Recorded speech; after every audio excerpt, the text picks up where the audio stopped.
Здравейте! Вероятно повечето от вас са очаквали тази емисия хуморни малко по-рано, но и през това лято новините бяха в изобилие. Сега обаче емисията е готова, така че нека да започваме.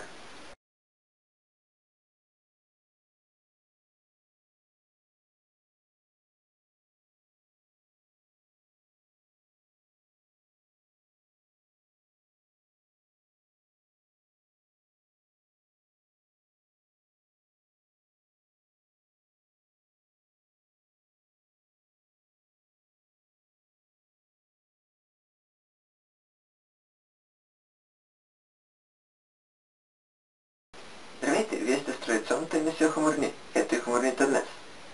Протестите продължават вече повече от 100 дни. Междувременно деца протестират срещу зли бабички, които ги гонели и не им давали да играят. Впечатли ме дялото, който каза, че децата не само играели, ами и викали, а това смущавало сигнала на радиото и телевизията. Те това са мутанти. Радиоактивни сигнали разни такива прехващат и ги смущават, така ги шупят.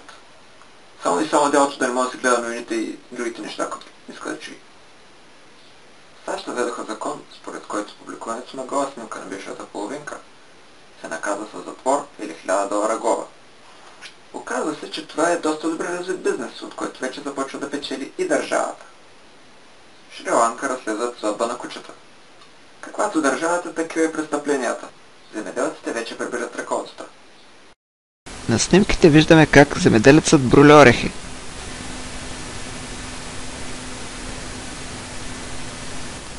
Слиза да ги обере и тогава забелязва нещо странно. Какво е това? Това е тиква. Да не би и тя да е рожба на ореха? Може би. Махна се причастност към протестите, студенти окупираха аудитория в Софийския университет. Последваха ги и други студенти от други университети. Не знам дали си спомняте, но преди бях предложил химн за протеста на комарите и мухите. Сега отново съм готов със своето предложение, този път за протеста на студентите. Това е песента Междучасие на Васил Найденов.